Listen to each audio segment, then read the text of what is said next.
Assalamualaikum warahmatullahi wabarakatuh. Perkenalkan di sini dengan Bidan Istiasana. Sebelumnya silahkan duduk terlebih dahulu, Bu. Nah, Ibu di sini apakah Ibu ada yang perlu ditanyakan atau ada keluhan? Oh iya, Ibu mau konsultasi mengenai apa itu KB kalender ya, Bu ya? Nah, iya. Nah, Kak, di sini saya akan memberikan konseling mengenai KB kalender.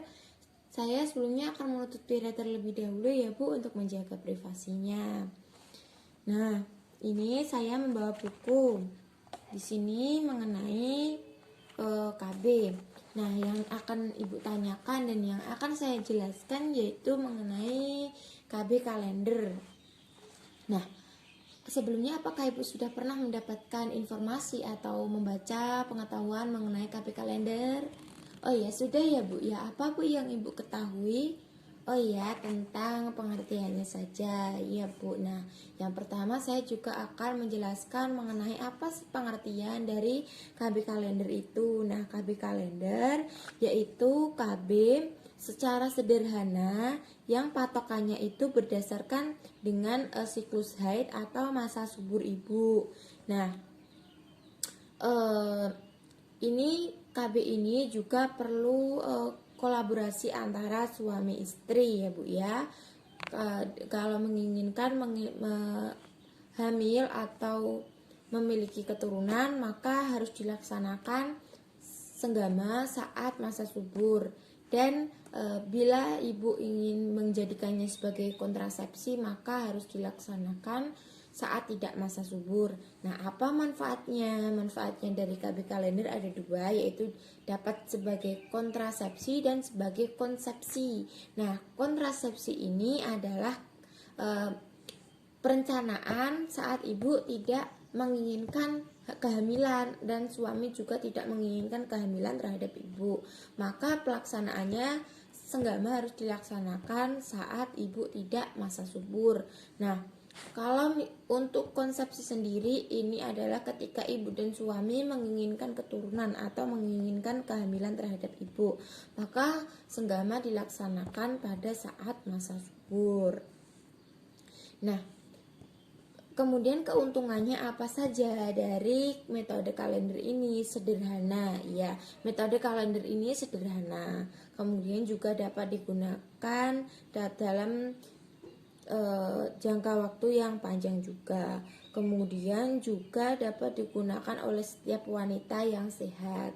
Nah, kemudian juga tidak membutuhkan alat atau pemeriksaan secara khusus dalam penerapannya. Kemudian yang keempat yaitu tidak mengganggu saat dilakukan senggama. Kemudian yang kelima, kontrasepsi dengan menggunakan metode kalender ini dapat menghindari resiko kesehatan yang berhubungan dengan kontrasepsi. Nah, kemudian yang keenam yaitu tidak perlu memerlukan biaya Bu, karena cukup pembicaraan antara ibu dengan suami yang memutuskan iya atau tidak untuk melakukan KB ini, maka tidak memerlukan biaya. Nah, yang ketujuh juga tidak memerlukan tempat atau instansi pelayanan mengenai kontrasepsi ini. Kemudian ada selain keuntungan juga ada keterbatasan. Nah, untuk keterbatasannya yang pertama yaitu KB ini sangat memerlukan kerjasama antara suami dan istri, yaitu suami dan istri harus berkolaborasi Bu. Jadi misalkan ibu setuju, suami juga harus setuju, seperti itu ya Bu ya. Yang kedua yaitu harus bisa memotivasi dan disiplin dengan pasangan masing-masing dalam menjalankannya. Kemudian yang ketiga yaitu pasangan suami istri tidak dapat melakukan senggama setiap waktu, karena ini hanya dilakukan pada masa subur saja. Kemudian juga pasangan suami istri harus tahu masa subur dan masa tidak suburnya kapan. Jadi harus melakukan perhitungan ya Bu ya. Kemudian juga harus mengamati siklus haidnya. Dan selanjutnya yaitu siklus menstruasi yang tidak teratur. Ini agak sedikit susah terbacanya atau menjadi penghambat untuk perhitungannya kapan. Kemudian juga lebih efektif apabila ibu juga menggunakan kontrasepsi lain.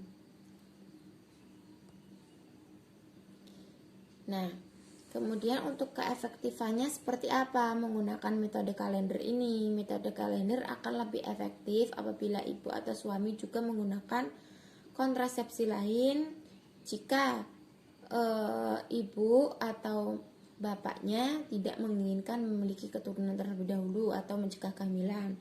Tapi jika ibu dan bapak ingin segera memiliki keturunan atau menginginkan kehamilan, akan efektif bila digunakan saat masa subur atau melakukan sengaja pada masa subur. Jika tanpa menggunakan alat kontrasepsi lain tapi tidak ingin hamil, maka ini akan menimbulkan resiko terjadinya kegagalan kontrasepsi. Secara penelitian yaitu ada 14/100 kejadian kasus kehamilan dalam melakukan kontrasepsi metode kalender ini. Nah, kok bisa gagal, kok bisa efektif, kenapa? Yaitu ibu ini bisa dilihat, nah, bahwa penentuan dari masa tidak subur didasarkan pada kemampuan hidup sel sperma.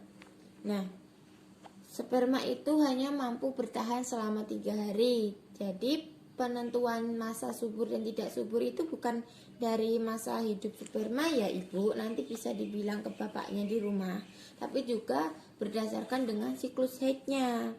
Kemudian yang kedua, anggapan bahwa perdarahan yang datang bersamaan dengan ovulasi itu diinterpretasikan sebagai menstruasi.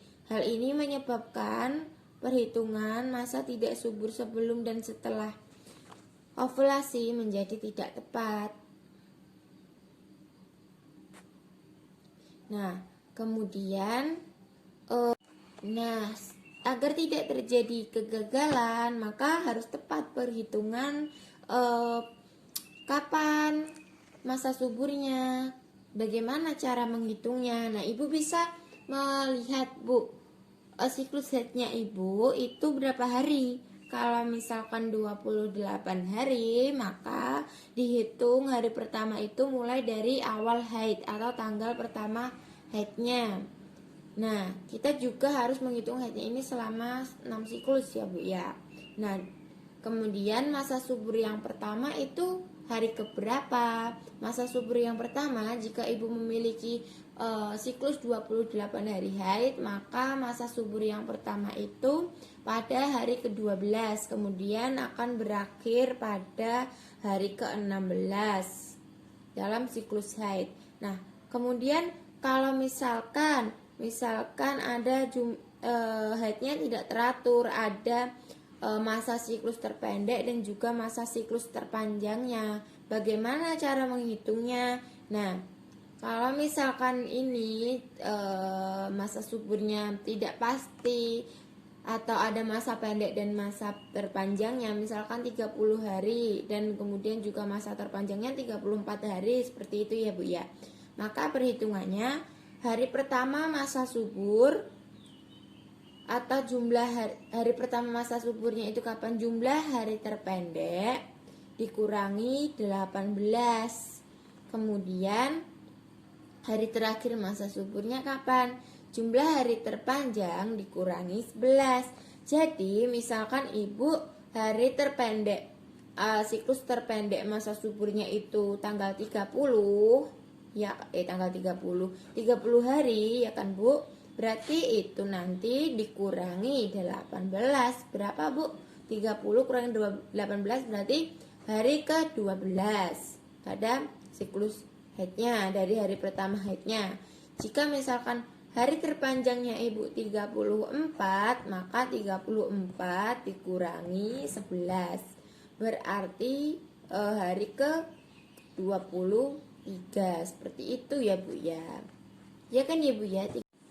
Nah, Ibu, di sini saya sudah jelaskan mengenai apa KP kalender, kemudian juga bagaimana cara perhitungannya, seperti apa KP kalender itu. Apakah Ibu sudah lebih memahami atau mengerti? Oh ya, Ibu sudah mengerti ya, Bu. Ya, ada yang ditanyakan, Bu? Oh, bagaimana cara meyakinkan suaminya ya, Bu? Ya, nanti Ibu kalau misalkan sudah sampai rumah, Ibu bicarakan ini dengan suami. Tadi apa yang sudah saya jelaskan mengenai kapan saja boleh senggama, kapan tidak bolehnya, seperti itu ya, Bu ya. Kemudian juga apa resikonya jika tetap dilakukan senggama tapi saat itu ibu dan suami tidak menginginkan terjadi kehamilan. Kalau tetap pada masa subur tetap dilakukan, maka juga akan hamil, tidak jadi kontrasepsi tapi malah konsepsi, seperti itu ya, Bu ya. Begitu, Bu. Kalau misalkan suaminya masih ngeyel ya, Bu, bisa langsung Ibu ajak suaminya ke sini, nanti dijelaskan berdua gitu ya, Bu ya. Ada lagi yang ditanyakan? Oh iya, tidak ada. Baiklah ya, Bu. Sekarang saya akan coba mengevaluasi, akan coba bertanya kembali pada Ibu. Nah, Ibu tadi kapan, Bu, tidak boleh dilakukan senggama kalau misalkan mau kontrasepsi? Oh iya, saat masa subur tidak boleh dilakukan senggama ya, Bu ya, untuk kontrasepsi. Ibu sudah mengerti ya, Bu? Baiklah, Bu, sekian. Semoga Ibu bisa memahami, kemudian juga suami bisa diajak kompromi untuk melakukan KB ini jika ibu dan suami menginginkan KB ini, karena memang ini lebih tidak ribet. Tapi ya begitu, Bu, tidak bisa melaksanakan senggama secara bebas, harus menentukan masa suburnya terlebih dahulu, seperti itu ya, Bu ya. Saya akan mencatat terlebih dahulu. Ini Ibu sudah saya lakukan konseling. Terima kasih, Ibu. Oh iya, sama-sama, Bu.